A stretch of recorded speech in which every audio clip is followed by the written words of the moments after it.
Sean todas y todos muy bienvenidos, muy bienvenidas a un nuevo capítulo de El Camino del Maestro, los estudios bíblicos aquí en Reunidos, la alegría de creer, de día jueves a las 21 horas. Hoy comenzamos un nuevo estudio que es la continuación del estudio anterior, porque hoy día veremos la segunda parte y final de esta epístola que nos bendijo tanto el estudio pasado en cuanto a las temáticas que tocamos, y me refiero a la epístola a los hebreos, que dijimos de autor desconocido. Ya le sacamos un perfil a ese autor, hay hipótesis, planteamientos de quién pudo haber sido, pero son solamente especulaciones y propuestas. Si la Biblia no dice el autor, obviamente la dejamos como de autor desconocido. Así que vámonos con el segundo capítulo, la segunda parte de este estudio a la epístola a los hebreos. Quisiera interactuar más en esta segunda parte, porque ya dijimos los lineamientos principales de cómo vamos a abordar este estudio en la clase anterior. Pero quisiera, y recuérdese que esto no es un examen, ni mucho menos, es simplemente ayudarnos mutuamente para poder retomar las ideas. Dijimos que había que hacer una pequeña salvedad en cuanto al título, porque dijimos que obviamente, como lo acabamos de mencionar, la epístola es a los hebreos, pero había que hacer una pequeña salvedad. ¿Cuál sería esa salvedad? ¿Será realmente a los hebreos, a los judíos como nación, a los judíos como pueblo? ¿O nosotros dijimos una precisión? ¿Cuál será esa precisión? Hermana Pati, yo veo que está activando su Ah, micrófono, ahí se la está jugando. sí. Díganos nomás, Es hermana a Pati. los, a los cristianos que estaban en una situación eh, de, mm, eh, como disyuntiva, algo así, Muchas como gracias, que querían volver atrás. muchas gracias. Y me quedo sobre todo con la primera parte de su respuesta, que es a los cristianos que vienen del mundo hebreo, ¿ya? A esos cristianos que pertenecían al mundo judío, que eran israelitas y anteriormente habían practicado su fe o vivían su fe y toda la religiosidad, el ceremonialismo, etcétera, de esa realidad como judíos que eran, pero que ahora son cristianos. Entonces es importante decir que la carta no va escrita como a los hebreos como nación, sino que va escrita a un segmento de personas que son cristianos, antiguos profesantes de la religión judía, del credo judío, y que ahora están siendo profesantes del cristianismo. Pero había un riesgo y eso es lo que la epístola está tratando de evitar. Había un riesgo importante con respecto a estos cristianos que vienen del mundo hebreo, y como buenos procedentes del mundo hebreo, saben de la ley, saben de Moisés, saben de Josué, saben de la peregrinación en el desierto, saben de profetas, de sacerdocio, de tabernáculo, saben de todo porque pertenecían a ese mundo, pertenecían a esa fe. Entonces había un riesgo que se estaba corriendo ahí, y podríamos recordar, no sé si alguien quiere participar también, si alguien quiere agregar un comentario respecto a aquello. ¿Cuál era el riesgo que se estaba corriendo? Un riesgo que es sostenido en el Nuevo Testamento. Hay que decirlo, que un riesgo que siempre está presente en todas las epístolas. Hermana Evelyn, por favor, active su micrófono. De volver atrás. Muy bien, pues, a causa de la persecución. Estamos bajo persecución realizada por el Imperio Romano, y muchos están tentados a volver a su antigua fe, en este caso su fe hebrea, judía. ¿Por qué? Porque a los cristianos los están persiguiendo, pero a los judíos no los perseguían. Entonces, el judaísmo no estaba dentro de la lista de las religiones a perseguir.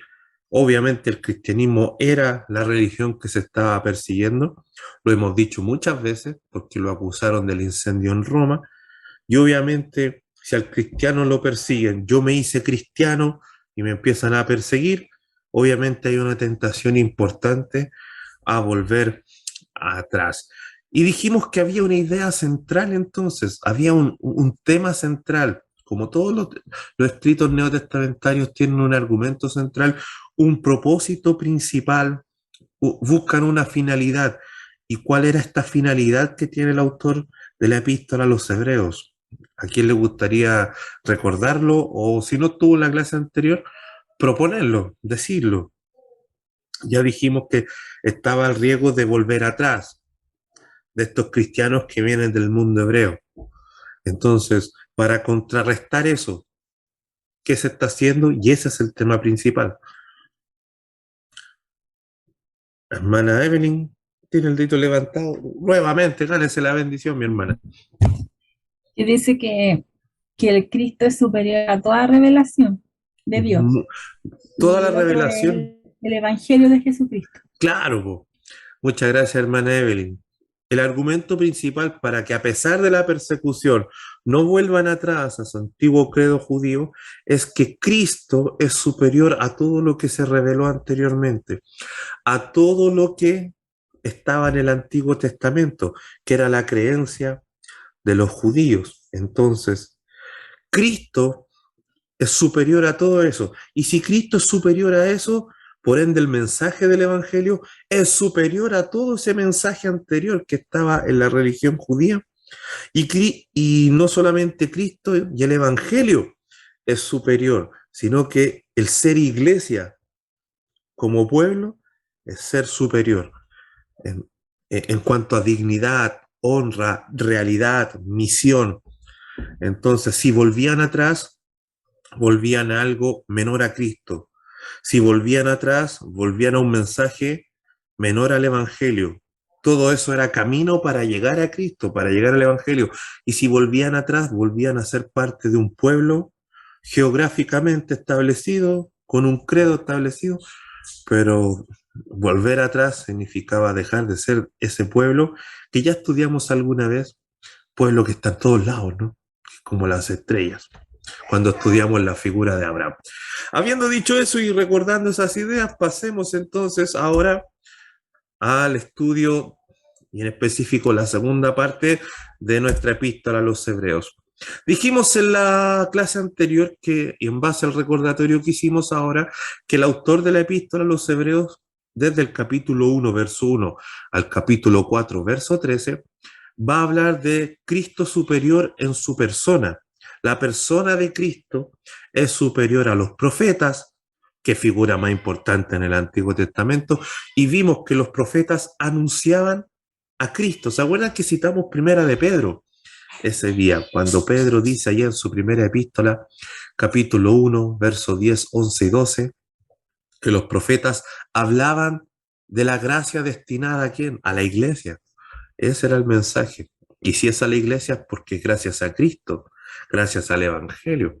Entonces los profetas hablaban de un siervo que vendría a sufrir, como en el caso de Isaías, ¿no? El siervo sufriente. Entonces había algo mejor que venía. Por eso Cristo es superior a los profetas, una figura tremenda en la historia de Israel. Cristo es superior a los ángeles. Dijimos que los ángeles tuvieron un rol importante en la entrega de la ley, en la formación del pueblo. ¿Se acuerdan? Hablamos de Abraham, que lo fueron a visitar ángeles, la ley fue entregada por ángeles. Entonces, Cristo es superior a los ángeles, por ende, el mensaje del Evangelio es superior al de la ley. ¿Se acuerdan que revisamos ese pasaje también de Pedro cuando decía que los ángeles estaban así como, pucha, a nosotros nos tocó participar en la entrega de la ley, ¿no? Pero estaban casi envidiosos de que a la iglesia se le hubiese dado el evangelio, el llevar el evangelio en su boca. Entonces, si Cristo es superior a los ángeles, el evangelio como mensaje es superior a la ley, que donde los ángeles tuvieron un rol significativo. Cristo es superior a Moisés. Si Moisés fue el personaje principal, el emblema de la ley, si Cristo es superior a Moisés, entonces el mensaje de Cristo, que es el Evangelio, es superior al de Moisés. La liberación que hace Cristo es mayor a la liberación de Moisés, porque Moisés liberó de esclavitud y llevó a un lugar mejor, a la tierra que fluye leche y miel, pero eso era acá. Pero Cristo libertó de la esclavitud en pecado y la tierra mejor que nos da es su reino, ¿no? Eterno. Entonces, qué fuerte. Y quedamos en este, ¿no? Íbamos a hablar un poquito de este, que no lo alcanzamos a ver. Y otro personaje sumamente importante, Cristo es superior a Josué, en el capítulo 4, verso 8 al 13. ¿Quién fue Josué? Si alguien se anima a recordarlo así rápidamente. Mana Fran, ¿se acuerda quién fue Josué? Mana Patita. Encargado de tomar la tierra prometida. Sí, Claro, muy bien. amén. De, El de tomar sucesor la de tierra Moisés. prometida. Entonces no deja de ser menor ese argumento, porque recuérdense que el Señor le prometió esa tierra al fundador de la nación. Y pasó Abraham, pasó Isaac, pasó Jacob, pasó José, pasó Moisés, y la tierra, ¿a quién se le dio la misión de conquistarla? A Josué, pues, así que es un personaje sumamente importante. Y si Josué conquistó una tierra prometida de acá, Cristo es superior a Josué, ¿qué significa? Que la tierra prometida para nosotros, que nos promete Cristo, es superior también. Recuérdense que la tierra prometida y que tomó Josué posesión tenía límites. Pero qué se dice de Cristo cuando nació? Su reino, donde Él gobierna, no tiene fin. Así que vamos viendo rapidito este argumento. Dentro de esta porción del 4, del verso 8 al 13, elegí el siguiente. Ahí está en pantalla. Dice, Pastor Pedro, por favor, lea ahí el 489 que está en pantalla en la parte superior de la imagen. Creo que son los más representativos para hablar de Cristo superior a Josué. Porque si Josué les hubiera dado el reposo, no hablaría después de otro día. Por tanto, queda un reposo para el pueblo de Dios. Muchas gracias, Pastor Pedro. Creo que el versículo es bastante decidor. Ahí tenemos la imagen de Josué abriendo el río Jordán, uno de los acontecimientos más significativos anterior a la toma o ya en el trayecto de la toma de la tierra prometida. Mire lo que dice el autor de los Hebreos, o a los Hebreos de esta epístola. Porque si José les hubiera dado el reposo, si esta tierra prometida que tomó Josué hubiese sido el reposo definitivo para el pueblo de Israel, no hablaría después de otro día. Es decir, hay un segundo día donde hay prometido un reposo. Y ese es el verdadero reposo del pueblo de Dios. Y si ese reposo hubiese sido el día en que Josué finalmente tomó la tierra prometida, no se tendría por qué hablar de otro reposo, de un segundo reposo. Pero, dice clarito, porque si Josué les hubiera dado el reposo definitivo, no debería haber otra promesa de día de reposo. Por tanto, queda un reposo para el pueblo de Dios, un reposo mayor de lo que fue ese reposo que tuvieron cuando finalmente llegaron a la tierra prometida. ¿Y cuál sería ese reposo que queda para el pueblo de Dios? El que Cristo da y que es superior. ¿Y cuál sería ese reposo? Vida eterna. Vida eterna, muy bien. Yo creo que están todos bien y lo pensaron muy bien. Entonces, si se fijan, cortito con este superior a Josué, pero todas las cosas que se hicieron con Abraham, Moisés, José, Josué, etcétera, los profetas, los ángeles, era una, por decirlo así, un acto profético de lo que vendría. Y ese que vendría es Jesucristo, que nos daría las cosas definitivas. Ya no puede haber más una mejor promesa que la vida eterna que hay en Cristo. Nadie nos puede dar algo mejor que eso. Todas las promesas de Dios en boca de Cristo es lo máximamente aspirable. Así que qué interesante ver eso. Cuando estudiamos Efesios, ¿se acuerdan? Pablo decía que había un misterio. Pero ¿quién sacó a la luz el misterio? Cristo. Porque todo lo que se hablaba, o sea, todo lo que aconteció y se hablaba en el Antiguo Testamento, digámoslo así, anunciaba algo. ¿Y a quién anunciaban? A Cristo, al Evangelio, a la iglesia. Y de repente, cuando Cristo murió y dejó su mensaje, su Evangelio a la iglesia, ese misterio dejó de ser misterio. Salió a la luz y ahora todos tienen que saberlo. Y ahí se conforma el verdadero pueblo, donde no es judío, ni griego, ni gentil, dice.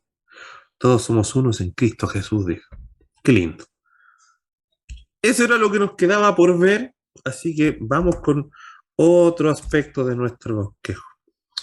Pasamos al punto número 2, se lo destaco aquí con el puntero, y el argumento apunta a lo siguiente: no solamente a personajes importantes en la historia de Israel, para decir que Jesucristo es superior en cuanto a persona, es mayor que profeta, que ángel, que Moisés, que Josué, perdón, sino que Cristo es superior en el ejercicio ministerial, en lo que hace, no solamente considerándolo a él como persona, sino en lo que él hizo es superior a todos. Nadie puede hacer lo que Cristo hizo. Y en este caso pusimos aquí Cristo superior en su sacerdocio, que es el gran servicio que se hacía ¿para qué? Para perdón de pecados. El sacerdocio, hablemoslo un poquito. ¿En qué consistía el sacerdocio?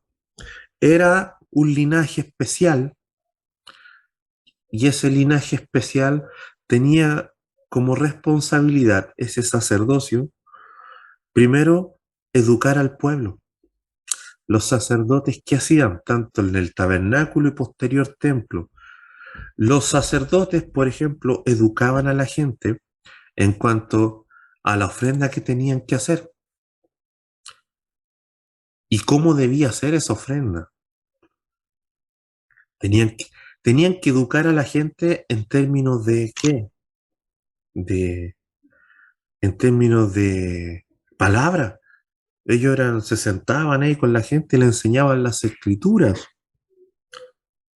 Y dentro de ese sacerdocio, que eran servidores del pueblo, estaban al servicio del pueblo para que el pueblo conociera más de Dios y entregara lo correcto delante de Dios y se comportara de manera correcta delante de Dios. Entre ellos había un sumo sacerdote que todos nosotros sabemos que era el encargado de ¿qué? De entregar la ofrenda una vez al año para el perdón de pecados. Entonces, ese era el ejercicio de estos sacerdotes. Y Cristo es superior a todos esos sacerdocios. Es decir, Cristo entregó la mejor ofrenda y después de la ofrenda de él, ningún sumo sacerdote puede entregar otra ofrenda mejor por el perdón de pecado. Cristo fue superior en su sacerdocio porque nadie enseñó la palabra de Dios como él la enseñó. Cristo es superior en su sacerdocio porque Cristo le dijo a la gente cuál era la ofrenda que Dios esperaba. No sacáis nada contra el menso toro y el menso buey si tu corazón no está correcto. Los sacerdotes en algún momento lo hicieron bien. Cuando llegaba y decían, no, compré el mejor buey de todos para mi Dios. Pero no es necesario eso. A lo mejor era un corderito, lo importante el corazón. Pero obviamente lo que más se recalca quizás la palabra de Dios cuando los sacerdotes, al contrario, en vez de decirle a la gente, oiga, no, mire, su ofrenda no importa el valor, sino que importa la intención del corazón, eh, ellos al contrario se prestaban para decir, no, usted tiene que traer la más cara, etcétera, ¿no? En algún momento Cristo dijo, voz del profeta, yo ya no quiero más sus ofrendas, dijo, quiero sus corazones. ¿Y quiénes eran los primeros que tenían que decir, Cristo, Dios quiere el corazón? Los sacerdotes. Pero en tiempos en momentos históricos de la nación no lo hicieron. El Señor una vez dijo, mía es la plata, mía el oro, ya no quiero esas cosas. Ojo con eso, que permítame el paréntesis, hay gente que usa muy mal los pasajes bíblicos. Cuando dice, Dios dice, mía es la plata, mía es el oro, así que venga y traiga y deje, porque del Señor es la plata y el oro. Lo que el Señor está haciendo es todo al revés. Yo ya no quiero eso, ya es mío. Entonces, y los sacerdotes tenían que decir aquello. Entonces, Cristo es superior en su sacerdocio, en el ejercicio que hizo. Nadie enseñó la palabra de Dios como Él. Nadie explicó de mejor manera lo que Dios anhela que le entreguemos, y nadie entregó la ofrenda mejor que Él para perdón de pecados. Así que vamos a leer algunos textos que nos dan luz en cuanto a esto. La porción está entre el capítulo 4, verso 14 y el capítulo 7, verso 28, pero yo escogí dos que se los presento a continuación. Fran, por favor, si puede leer el 14 y el roje, o sea, el 4:14 y el roje el 7 del 22 al 28 y hacemos algunas conjeturas. Tú lee el 4:14 que está ahí en pantalla, si no lo puedes leer Ya, en tu Biblia. Amén. ya. Por tanto, teniendo un gran sumo sacerdote que traspasó los cielos, Jesús, el Hijo de Dios, retengamos nuestra profesión. Muchas gracias, Fran. Mire lo que dice el autor de la epístola. Por lo tanto, teniendo un gran sumo sacerdote, este sumo sacerdote era el que encabezaba a todos los sacerdotes y este era el que entregaba la ofrenda una vez al año para el perdón de pecados de todo el pueblo. Recordemos que este se preparaba. ¿Por qué? Porque si era hallado en alguna falta, en pecado, ¿qué pasaba? Entraba a entregar la ofrenda y ¿qué pasaba? Se moría. ¿Y qué pasaba cuando entregaba la ofrenda y la ofrenda era aprobada? Del arca, ¿no? Del altar que se elevaba. Chequiná, que se entendía como la presencia gloriosa del Señor. Pero se elevaba el humito nomás, po, y el sacerdote quedaba ahí. Pero mire lo que dice aquí el autor de la epístola a los hebreos. El gran sumo sacerdote, que es Cristo, el que hizo, traspasó los cielos. Qué bonita esta figura porque es lo siguiente. Recuérdese que cuando el sumo sacerdote entregaba la ofrenda, ¿qué pasaba? Subía el humito, esta chequiná, y si no moría, al contrario, la chequiná, la gloria de Dios, bajaba, ¿no? Y eso significaba que la ofrenda el Señor la había aceptado y que había sido una ofrenda grata y que por ende todos los pecados eran perdonados. Chuta, resulta que aquí el gran sumo sacerdote no mandó un mito nomás. Él traspasó los cielos. Él presentó la ofrenda y no solamente él la presentó, él mismo era la ofrenda. ¿Y qué pasó? Claro, traspasó los cielos, llegó a los cielos y obviamente, ¿qué pasó con la gloria de Dios? Bajó y no de una vez al año. Ahora la posibilidad de ver, de vivir, de experimentar la gloria de Dios está todos los días de nuestra vida. Esto mismo, esta idea está muy ligada, según mi interpretación, cuando Cristo muere en la cruz, ¿qué pasó? El velo se rasgó. Presencia de Dios, ya no detrás de una cortina, sino disponible para todas y todos. ¿Por qué? Porque Cristo presentó la ofrenda, Él mismo en la ofrenda, fue ofrenda agradable que se elevó y llegó al cielo, y como llegó al cielo desde el cielo mismo, bajó la gloria gracias a Él, pero no una gloria esporádica, sino una gloria que está accesible todos los días. ¿Por qué? ¿No te he dicho que si crees verás la gloria de Dios? Y por el hecho de creer, esa gloria de Dios, Dios glorificándose, está disponible. ¿Y qué sacerdote puede hacer eso? ¿Qué sumo sacerdote puede hacer eso? De presentar la ofrenda, ser él mismo la ofrenda y ser él parte de esa gloria que recibimos cuando la ofrenda es correcta. Cristo. Qué lindo, ¿no? Qué lindo cuando nosotros decimos, Señor, nos presentamos a ti como ofrenda grata. ¿Cuál es el desafío ahí? Ser como Cristo, ¿no? En el nombre de Cristo. Señor, te presentamos lo que hacemos en los méritos de Cristo.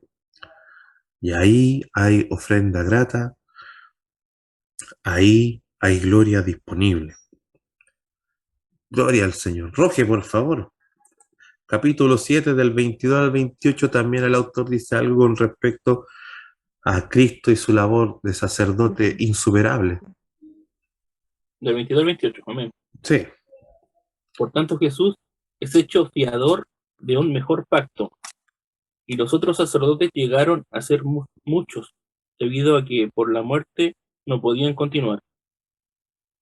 Mas este, por cuanto permanece para siempre, tiene un sacerdocio inmutable, por lo cual también salvar perpetuamente a los que por él se acercan a Dios, viviendo siempre para interceder por ellos, porque tal sumo sacerdote nos convenía, santo, inocente, sin mancha, apartado de los pecados de los pecadores, hecho más sublime que los cielos, que no tiene necesidad cada día, como aquellos sumos sacerdotes, de ofrecer primero sacrificio por sus propios pecados y luego por los del pueblo, porque esto lo hizo una vez para siempre, ofreciéndose a sí mismo, porque la ley constituye sumo sacerdote a débiles hombres, porque la palabra del juramento posterior a la ley, al Hijo, hecho perfecto para siempre. Muchas gracias, Roge, ¿no? Yo creo que ahí también completamos ideas que ya habíamos desarrollado. Dice que Cristo, al ser Él el mejor sumo sacerdote, al que hace el ejercicio sacerdotal como nadie, Él es fiador, realizador de un mejor pacto, de una mejor alianza con Dios, da mayores garantías. Y los otros sacerdotes, dice, llegaron a ser muchos, porque obviamente eran hombres, morían y había que nombrar a otros, debido a que por la muerte no podían continuar.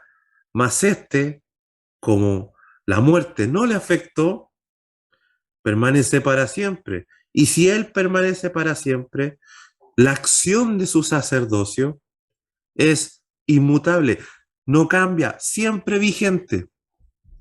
La ofrenda de Cristo está vigente ayer, está vigente hoy y estará vigente mañana.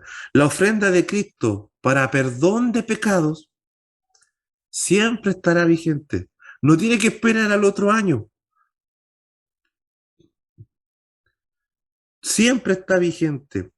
No tiene que esperar un año las personas para que vaya un sacerdote una vez al año a ofrecer sacrificios para perdón de sus pecados, sino que la ofrenda de sacrificio para perdón de pecados, como Cristo no vio la muerte, sigue vigente. Así que siempre está la posibilidad todos los días de que nuestros pecados sean perdonados, por lo cual puede salvar perpetuamente, ¿vieron?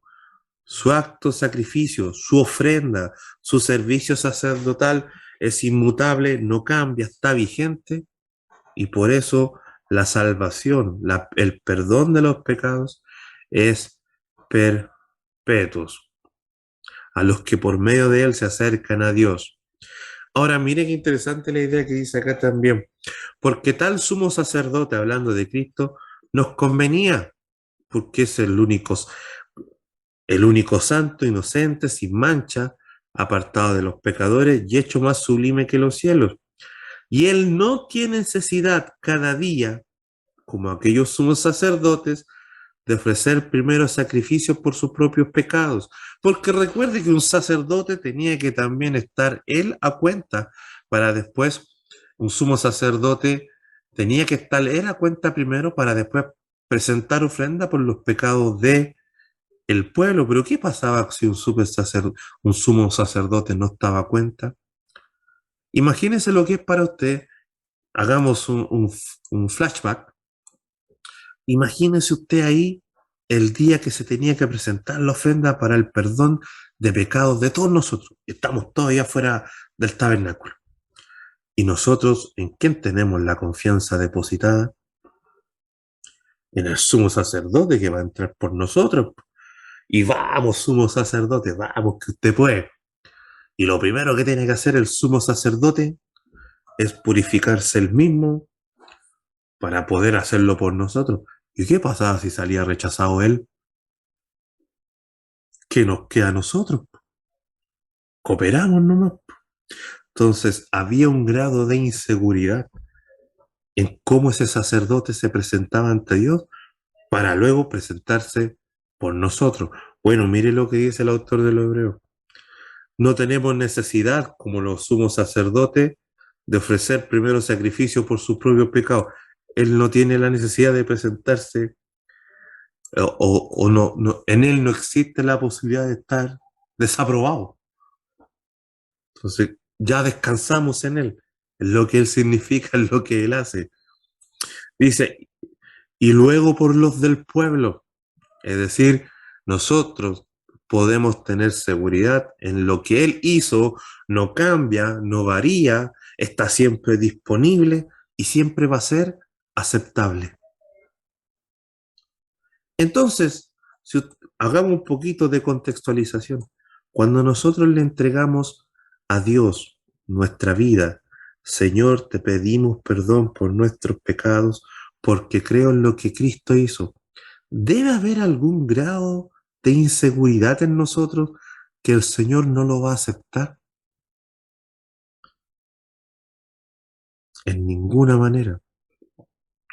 Porque usted está presentando sus pecados confiando en la obra de Cristo, que Él va a interceder ante el Padre.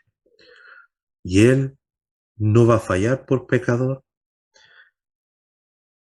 Él no va a fallar en su servicio. Él no va a fallar en este acto que hace, porque Él no tiene pecado. Y no hay que esperar 1 año ni 10 años, todos los días está vigente ese acto que hace Cristo por nosotros. Imaginémonos nuevamente ahí afuera del tabernáculo. Oh, chuta, ojalá este hombre salga aprobado, si no, nos cosimos.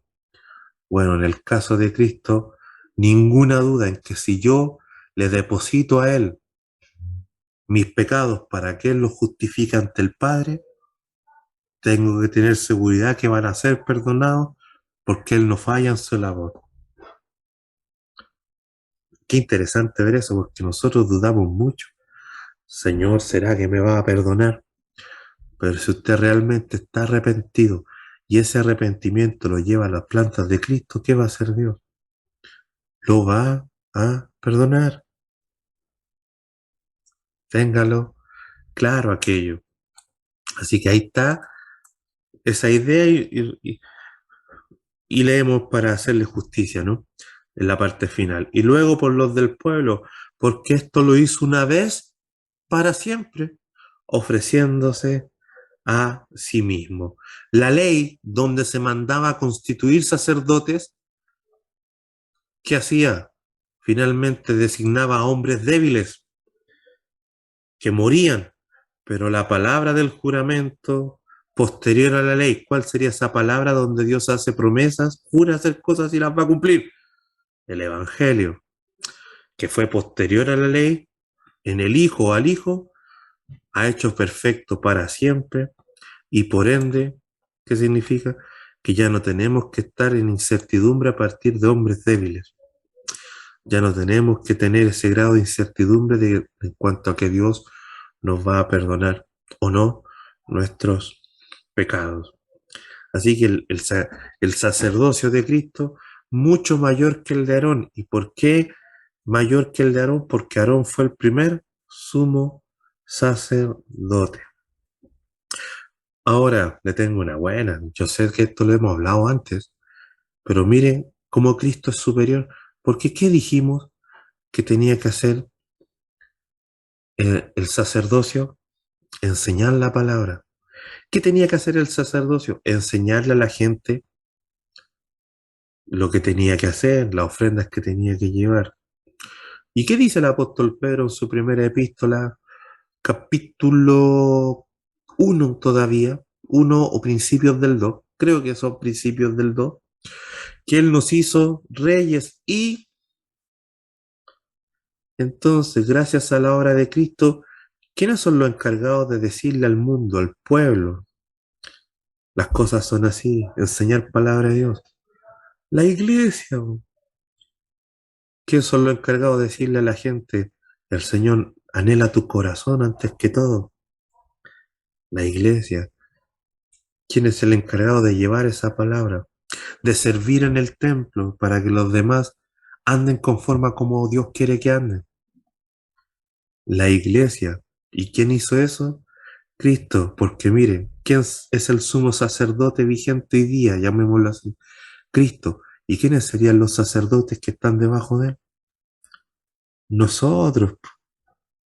Pero a diferencia del anterior, que era todos los años lo mismo y que había riesgo de que fuera desaprobado, en nuestro caso tenemos la seguridad que el sumo sacerdote, quien encabeza este pueblo de sacerdotes que somos nosotros ahora como iglesia, él no va a ser hallado en, en falta, él no va a ser hallado en pecado, así que nosotros podemos hacer la labor que nos toca hacer confiadamente. Qué lindo eso, ¿ya? ¿Qué dignidad es más grande ser iglesia? Lo hemos estudiado todo este tiempo. Ahora, avancemos en nuestro bosquejito porque ahí les quiero mostrar una imagen antes. Ahí tenemos a un sumo sacerdote, ¿no? Haciendo todo el protocolo para presentar la ofrenda por el perdón de pecados. Y ahí tenemos a la izquierda lo que podría haber sido la vestimenta de un sumo sacerdote y a la derecha la de un sacerdote normal. ¿Quién es el sumo sacerdote hoy? El de la izquierda, Cristo. ¿Quiénes son los sacerdotes que están bajo el alero de este sumo sacerdote y que están encargados, estos de blanco, de enseñar, de educar, de corregir? Nosotros. Este es el de la izquierda sería Cristo y el de la derecha seríamos nosotros. Cristo es superior en su sacerdocio, le dice la autora a los hebreos. Cristo es superior en su persona, ya lo analizamos. Cristo es superior en su sacerdocio, es superior a Aarón, el primero de estos sumos sacerdotes. Y pasamos al punto 3 porque él va a hacer algunas advertencias, el autor de la epístola a los hebreos. Siempre hemos dicho que en el formato epistolar hay enseñanza para desde luego exhortar, ¿no? Así que aquí ya entramos en la parte exhortativa. Yo dije en la clase anterior que la epístola estaba bien marcada, que era casi un sermón, donde del capítulo 1, verso 1 al capítulo 10, verso 18, era como la parte donde se enseñaba en el sermón, era la parte donde se explicaba. Y ya desde el capítulo 10, verso 19 en adelante, ya viene como la parte exhortativa. Usted verá que todos nosotros los predicadores, cuando predicamos, hay una parte donde enseñamos algo y después, como lo enseñamos, empieza la parte exhortativa de motivación. Entonces, hágalo, hágalo, hágalo, porque se lo explicamos. Y aquí es lo mismo, pues el autor de la epístola a los hebreos, dijimos que la epístola es casi un sermón, donde del capítulo 1, verso 1 al capítulo 10, 18, es la parte que explica. Pero ahora desde el capítulo 10, verso 19 en adelante viene la parte exhortativa, esa que, ya, pues entonces ahora como sabemos que Cristo es superior a los profetas, como sabemos que Cristo es superior a los ángeles, como sabemos que Cristo es superior a Moisés, como sabemos que Cristo es superior a Josué, como sabemos que Cristo en su sacerdocio es superior a Aarón, ¿qué tenemos que hacer? Vivir esto. Y él va a poner un ejemplo de cómo hay que vivirlo. ¿Y a través de qué? De la fe. Y ojo, y ahí va a empezar, ¿qué dijimos de estos hebreos que estaban siendo perseguidos y estaban a punto de dar un paso atrás. Y miren lo que va a decir el autor a los hebreos. Ya les expliqué todo lo que había que explicarles. Ahora vívanlo por fe. Y la fe aguanta. Porque va a empezar a nombrar a personajes del Antiguo Testamento que conocían muy bien y que las vieron bien pelúas, pero nunca dudaron. Y ahí donde entramos a esta parte, advertencias y observaciones, y nos vamos a introducir en el capítulo 11 de la Epístola a los Hebreos, porque él nos va a estar hablando de esto que hemos aprendido, de que Cristo es superior a los profetas, ángeles, Moisés, Josué, Aarón. Hay que vivirlo. ¿Cómo hay que vivirlo? Mediante la fe, y la fe aguanta. ¿Y por qué aguanta? Porque tiene una esperanza superior. Ay, ¿y cómo hay que aguantar? ¿Cómo es que tenemos que aguantar? Ah, pero recuerden a todos los personajes que ustedes conocieron cuando eran judíos. Y empieza a mostrarles cómo ellos, a pesar de las dificultades, se mantuvieron en la fe. Así que ustedes, como les demostré que Cristo es superior, y si ellos se mantenieron firmes, no estando sujetos a esto superior, ¿cuánto más el que sabe que esto es verdad? ¿Cuánto más nosotros que sabemos que Cristo es superior, no nos vamos a mantener firmes y a la primera volar?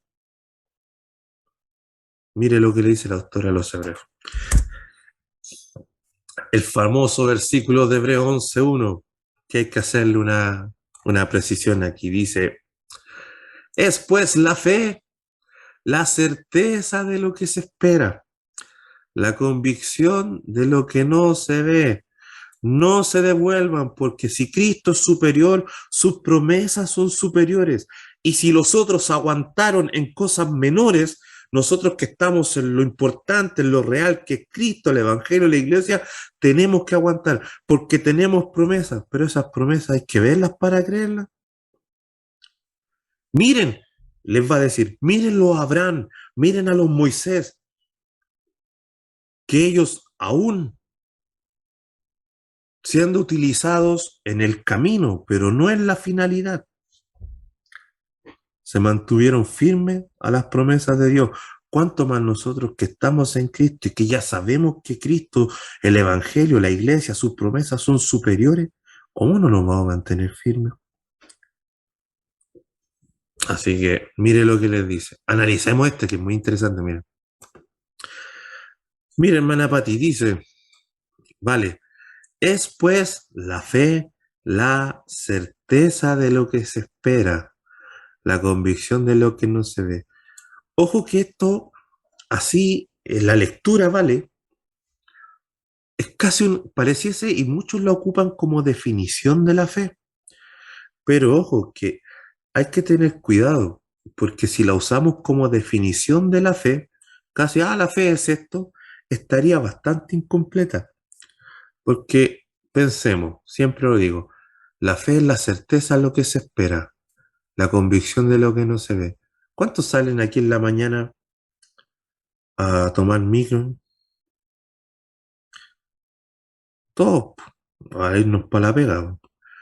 ¿Y usted tiene certeza de que la micro va a llegar mientras la espera? Sí, pues si no, no saldría a tomarla, pues. ¿Usted ve la micro cuando la está esperando? ¿O tiene la convicción, aunque no la está viendo, de que la micro va a llegar? Aunque se demore caleta. A veces bajamos la aplicación y... Entonces, bajo esta definición, cualquier cosa sería fe, po. Pero aquí el autor de los Hebreos empieza a agregarle alguna cosita. Mire, cuando dice que la fe es la certeza de lo que se espera, yo le puse aquí, el capítulo 11 es uno de los capítulos más grandes de la Biblia. Hace referencia a ejemplos de fe en la historia judaica. Con eso apoyamos la idea, aprovechando, de que la epístola a los Hebreos tenía como destinatario a gente que conocía y que había sido parte de esa historia y que la conocía muy bien. Aquí, ojo con esto, se da más una descripción de fe que una definición. La fe es mucho más que esto. Esto es una de las tantas posibilidades y argumentos que tenemos, sumados todos, para definir la fe. Pero esto no es como la definición de diccionario que algunos ocupan para decir, oye, ¿qué fe? La certeza de lo que se espera, la convicción de lo que no se ve. No, porque en ese sentido todo, ya el hecho de salir a tomar una micro, un colectivo, como yo le diría, contaría como fe. Pero ojo, que aquí hay otra cosa detrás. Cuando nos dice que es la certeza, la palabra certeza también puede ser garantía. Este término se cita en 2 Corintios 9:4, 2 Corintios 11:17, Hebreo 1:3, Hebreos 3:14 y obviamente el 11:1 donde estamos. Y en esencia significa esto, lo puesto abajo, la base, fundamento y apoyo. No le quise poner las expresiones griegas ahí para no caer en explicaciones tan técnicas. Pero ¿qué está diciendo? Es pues la fe el cimiento. Es la fe nuestra seguridad. Es la fe nuestro fundamento en que nos apoyamos en cuanto a qué, a lo que esperamos. Entonces tenemos que tener claro para que nuestra fe sea fe, lo que viene. Yo tengo que saber lo que viene para que mi fe sea fe. Mire, es la seguridad, es el cimiento, es la base de lo que espero. Pero si yo no espero nada, ¿de qué me sirve esa base? Entonces lo primero que tenemos que tener claro que la fe espera algo, espera eso que no vemos, espera eso que no está en nuestra posibilidad. Pero como lo espero, ¿quién me ayuda a esperarlo? ¿Quién me ayuda a ser paciente? ¿Quién me ayuda a hacer lo que tengo que hacer mientras espero eso? Que yo ya sé que va a venir. La fe. Y la pregunta es, ¿qué es lo que nosotros principalmente debemos saber que viene por delante? Usted y yo, si le saca esto a lo que cree, si yo le saco esto a lo que creo, vámonos para la casa. Ahí está lo importante de Cristo y la vida eterna. Yo sé que espero a Cristo, yo sé que me espera una vida eterna. Y porque sé eso que me espera, ¿dónde yo lo sustento? ¿Dónde yo me afirmo mientras llega Cristo, mientras llega esa vida eterna? En la fe. Y aquí está la otra parte que yo le decía, que no es definición, es más bien descripción. Porque mientras lo espero, y lo espero en fe, porque tengo que tener la seguridad de que va a ser así, me preparo para eso. Y esa preparación son las acciones que tengo que hacer mientras espero. ¿Y se acuerda que eso lo estudiamos? Cuando Pablo dice, yo corro, voy a llegar a la meta, pero ¿qué tengo que hacer mientras tanto? ¡Corro! Cuando decíamos en estudios anteriores que como me espero una vida eterna y me espera ser como Cristo en esa vida eterna, yo me preparo y tengo que intentar ser como Cristo aquí. Me preparo para ese día. Porque ¿se acuerdan que hablábamos que como me voy preparando, quiero ser más como Cristo aquí porque me espera ser como Cristo allá? Eso que me preparo, ¿cómo se evidencia? Con obras, con acciones. Entonces, ¿vieron que la fe no es solamente definirla en conceptos, sino que cuando digo que no es definición, sino descripción, porque la fe sin obras, sin acciones, no es? Entonces retomamos la idea. Yo sé lo que tengo que saber lo que me espera, pobres iglesias que no hablan de Cristo y la vida eterna, porque si no hablas de eso que te espera, ¿será una fe correcta? No. Po. Entonces, por eso Cristo cuando deja a sus discípulos acá, ¿qué es una de las cosas que más enfatiza? Me voy, ustedes tienen que hacer esto, pero voy a volver. Les deja clarito lo que les espera. Entonces, yo sé lo que me espera. Sé que me espera Cristo, me espera una vida eterna. Ok, sé lo que me espera. Entonces, ¿dónde está el cimiento, el fundamento mientras espero eso? ¿En qué me baso para esperar eso?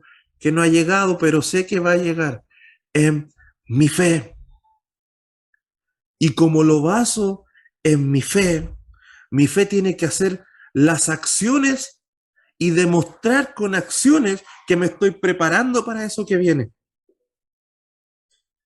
Y eso es lo que va a empezar a decir el autor de los Hebreos, porque los Moisés, los Josué, los Abraham esperaron en fe lo que se le había prometido.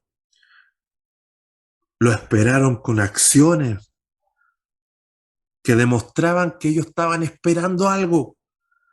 Y dice, pero ellos murieron esperando porque no vieron a Cristo. No vieron a Cristo, no disfrutaron el Evangelio, no fueron parte de la iglesia. Pero mire lo que va a empezar a decir ahora habiendo hecho esa aclaratoria. Mire, vamos viendo un poquito los ejemplos de la fe que da este capítulo número 11. Pone primero el ejemplo de fe de Abel. ¿Y qué sabemos de Abel? Levanta su manito, vamos aquí interactuando. Abel, recordemos alguna idea rapidita de cada uno de estos personajes en lo posible. Abel, el que hizo, presentó La mejor ofrenda, dice. Una mejor excelente ofrenda. Ahora, gracias, hermana Pati. Ahora, cuando estudiamos el Génesis, yo he escuchado tanta atrocidad de esto, que la ofrenda de Abel fue mejor que la de Caín porque a Dios le gustaban los animales y Dios no era vegano, no le gustaban las verduras, así que prefería la carne al Señor. Prefería los asados al Señor. Otros dicen que no, que la ofrenda de Abel era mejor porque tenía sangre y en la sangre está la vida. Ya vamos a estudiar Génesis, pero cuando lo estudiemos, yo le adelanto que es lo siguiente. La diferencia entre la ofrenda de Caín y Abel es la misma diferencia que Cristo hace con la ofrenda de la viuda. Cuando la viuda dice que fue al templo y que ofrendó una blanca. ¿Y sabe lo que era una blanca en esos tiempos? Con una blanca se compraba un pan. Entonces, si la viuda entrega una blanca, ella está diciendo, yo en mi vida, para mí, o en mi vida para Dios. Y ella que va, prefiere entregar su blanca que su sustento, entonces está entregando prácticamente su vida al Señor. ¿Y qué dice Jesús? Esta mujer entregó mucho más que alguien que entregue 10 millones, porque estaba entregando algo más importante, su dependencia total, literal, a Dios. Cuando Pablo dice en 2 Timoteo 4, yo ya estoy cerca, ¿se acuerdan que lo estudiamos para ser sacrificado? Él no dijo yo estoy aquí para ser muerto, ¿no? Sacrificio, ofrenda. Ahora me van a matar. ¿Cuál va a ser mi mejor ofrenda? Mi vida. Y esa es la ofrenda que dio Abel. Cuando estudiemos Génesis, la ofrenda de Abel fue mejor que la de Caín. Lo voy a decir en términos bien evangélicos. Porque Caín quizás fue y metió la mano al ofrendero y ya listo, eso fue. Cambio Abel se ofrendó él mismo. Él le entregó su vida a Dios. Entonces, y ahí está la acción de fe de Abel. Fe sin obra es muerta. Ahí está la obra de Abel. Vamos con uno más conocido, Noé. ¿Cuál fue el acto de fe de Noé? Que construyó un arca cuando nunca había llovido. Y sabemos lo que le pasó. Hablemos de Abraham. ¿Quién se atreve a decir algo de Abraham? ¿Qué caracterizó? ¿Qué acción hizo Abraham? Que demostró su fe. Se Él, movió. vete de tu tierra. Se fue. Lo único que tenía era que sabía lo que venía y creyó. Noé le dijeron viene esto y nunca había visto agua y lo creyó. Y lo tomó por fe y trabajó para eso. Abraham nunca vio esa tierra, pero sabía lo que le habían prometido, lo que tenía por delante, lo creyó y lo hizo. ¿Qué hizo Sara, la esposa de Abraham? Aunque al principio dudó un poco, después ¿qué pasó? Creyó que Dios le iba a dar un hijo. Jacob, lo mismo. De José, ¿qué podemos decir de José? Alguien que se atreva.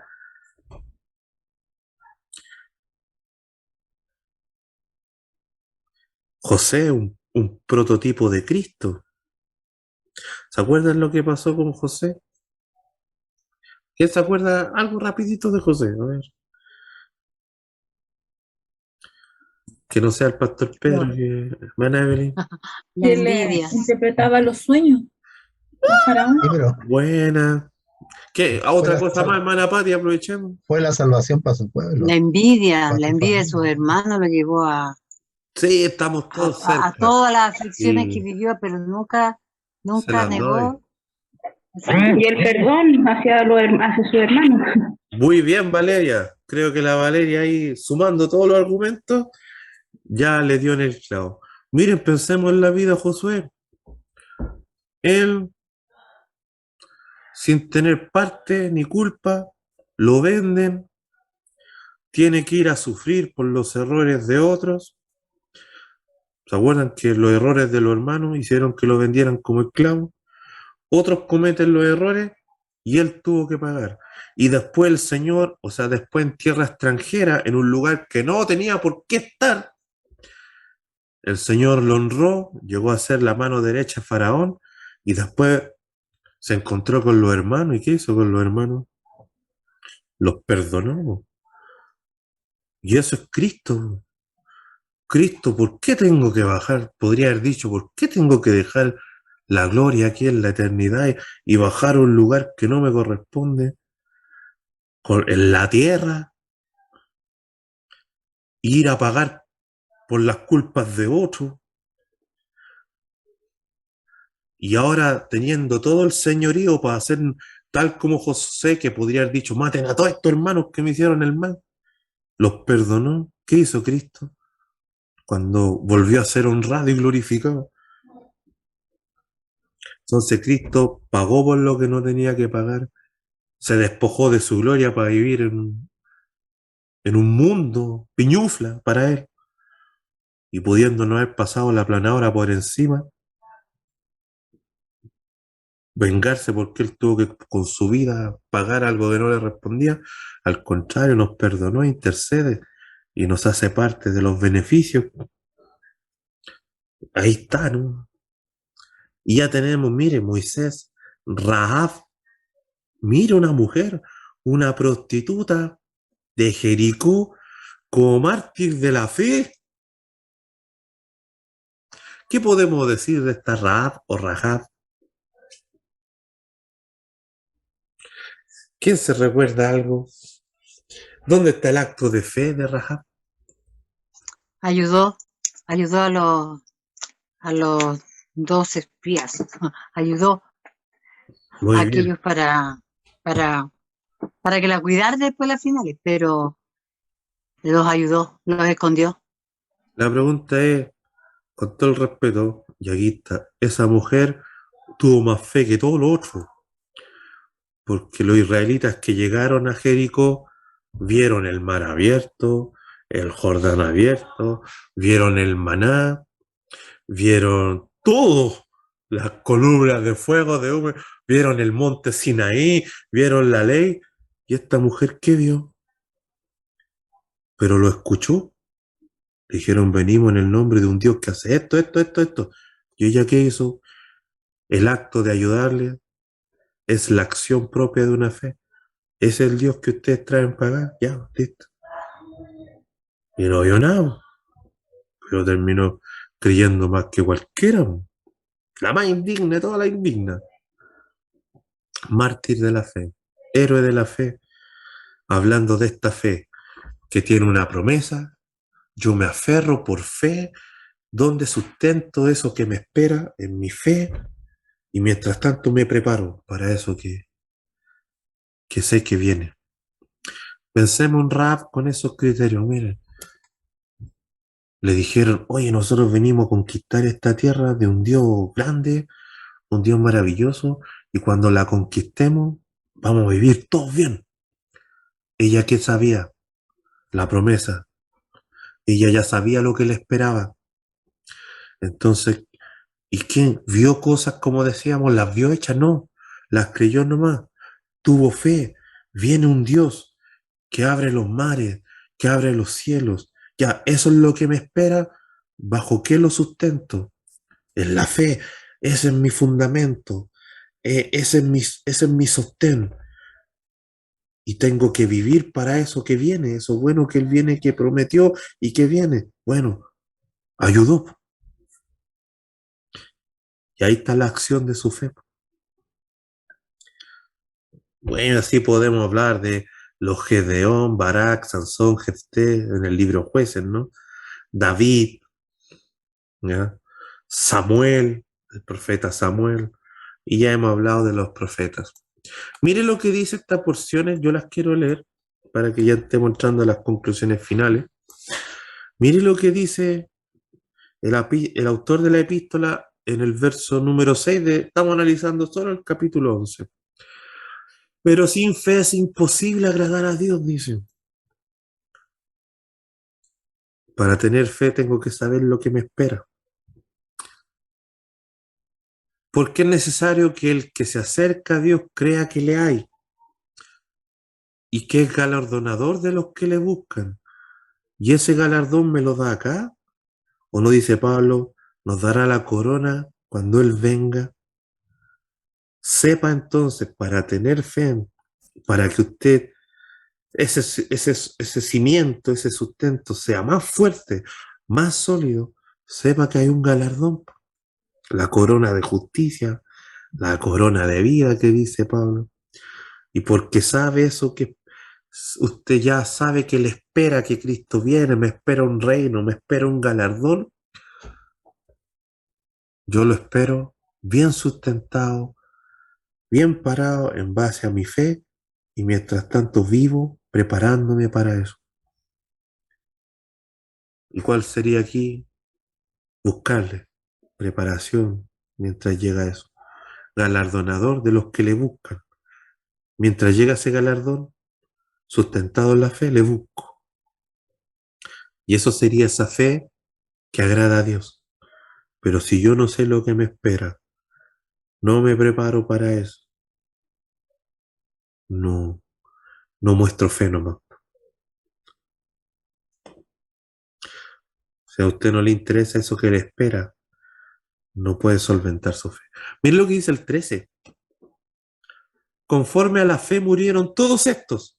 Miren, todos estos. Los de la lista que vimos al principio. Murieron sin haber recibido lo prometido, sino mirándolo de lejos y creyéndolo y saludándolo y confesando que eran extranjeros y peregrinos sobre la tierra. Mire estos mártires de la fe que vimos en esta lista de la izquierda. dice que ellos confesaban que eran extranjeros y peregrinos sobre la tierra. Y lo creían. Y ese día del premio del galardón lo miraban de lejos. Murieron esperando y no recibieron lo prometido. Lo miraron de lejos, pero confesaban que eran extranjeros y peregrinos, es decir, confesaban que si bien se murieron esperando eso prometido, algún día lo van a recibir. Y nos encontramos nuevamente con nuestro análisis, porque al decir que eran extranjeros y peregrinos sobre la tierra, imagínense, hablemos de un Abraham, yo soy extranjero y peregrino en esta tierra, entonces él sabía, tenía algo que le esperaba, él sabía que lo de esta tierra no era todo lo que le esperaba, y como sabía que algo le venía por delante, ¿él qué hizo? Se sustentó, se aferró en base a la fe. Y mientras esperaba en fe eso que venía por delante, vivía como había que vivir. Y murió esperando.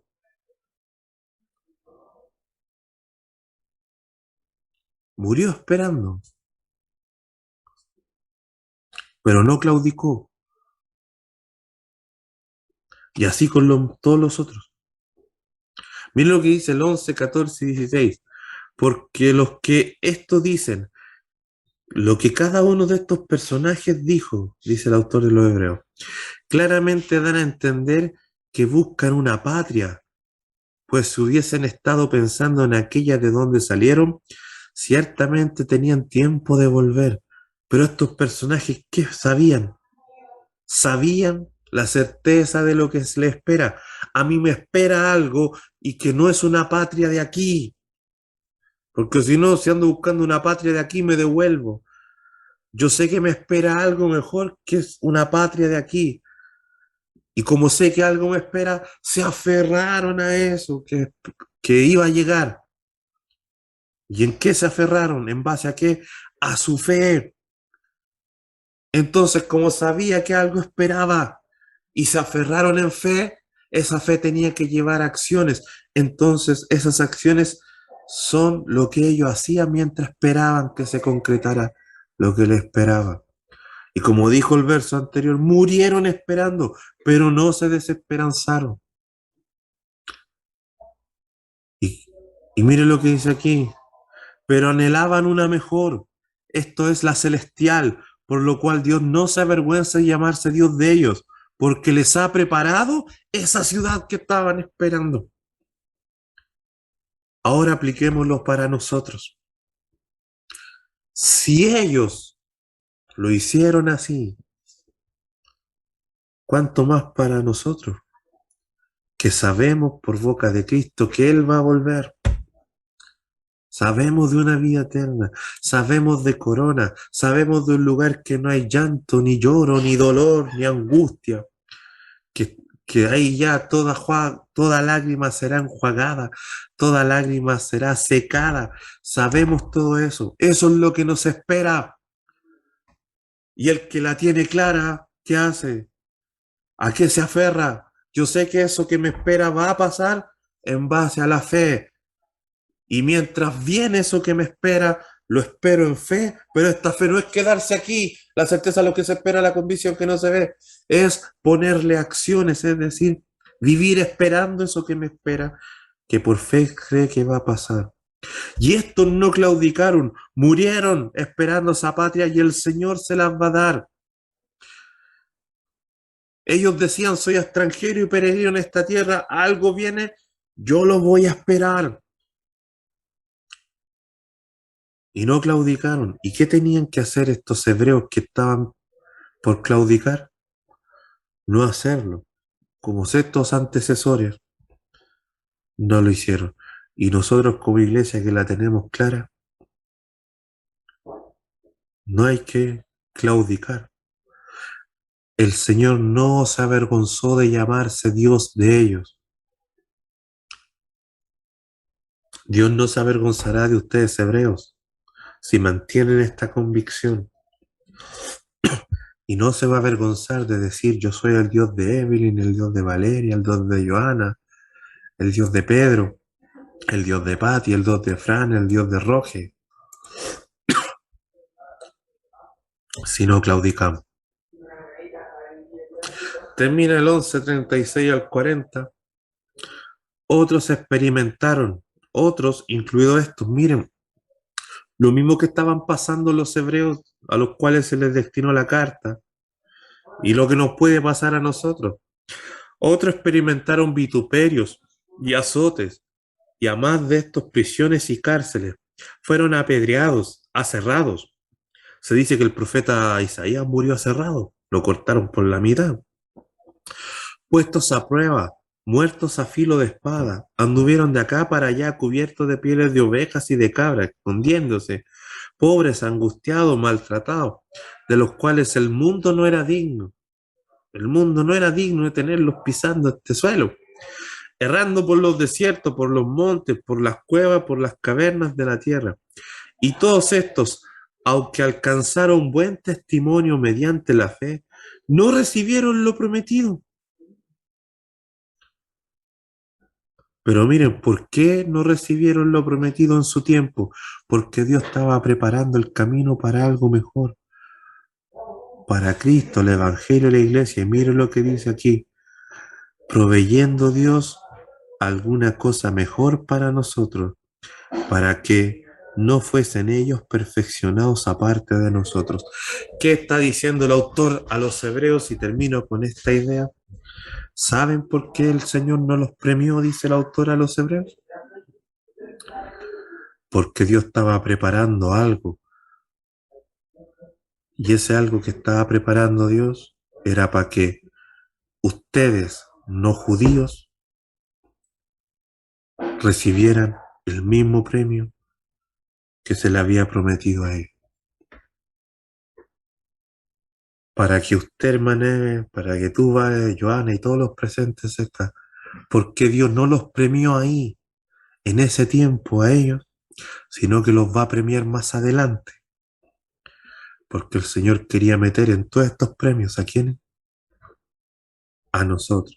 Dios estaba preparando una cosa mejor para que no fuesen ellos perfeccionados aparte de nosotros, sino que todos tuviéramos la posibilidad de eso algo mejor que viene. Qué interesante eso. O sea, si el Señor no les dio la patria que ellos esperaban en ese tiempo, si el Señor no los galardonó en este tiempo a ellos, y termino diciendo, porque el Señor dijo, yo quiero galardonarlos a todos, judíos y no judíos. Yo quiero darle el premio a todos, quiero darle esa patria a todos, quiero darles esa corona a todos. Quiero bendecirlos a todos, quiero que esa vida eterna, ese lugar mejor sea para todos. Y es por eso que Dios esperó que Cristo viniera, que Cristo hiciera lo suyo, porque sería Cristo el superior a todos estos que haría esa posibilidad. Y quiero terminar con esta bendición para que le dimensionemos nuevamente el que significa ser iglesia. Porque decía que estos murieron esperando el galardón que viene por delante. Ya estos les pegaron, los mataron, le hicieron de todo como los nombra acá.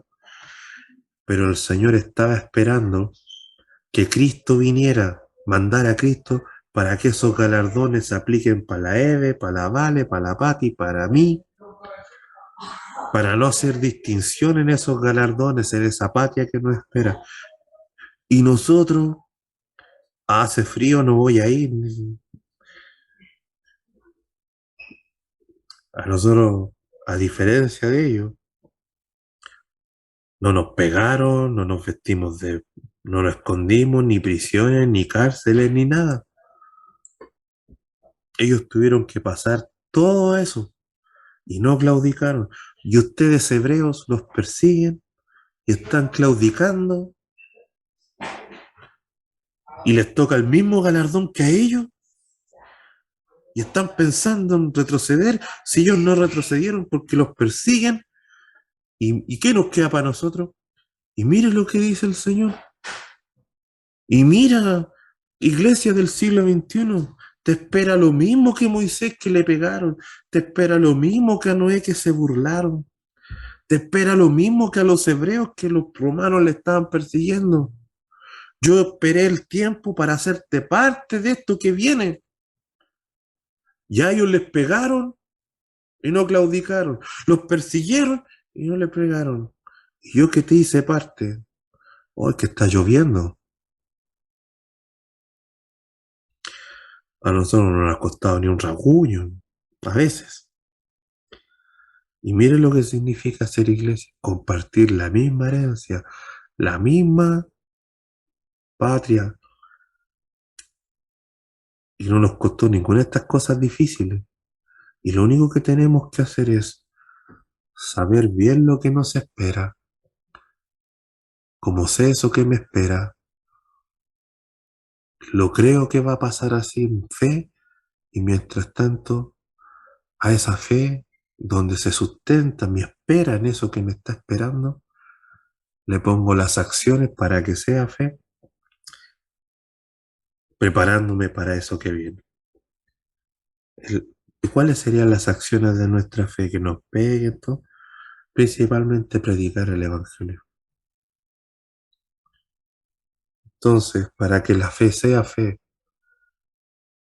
empecémonos a empapar de todo lo que el Señor nos promete. Empapémonos de eso maravilloso que el Señor va a hacer en nuestra vida. Y no solo en esta vida, sino que habla de la eterna.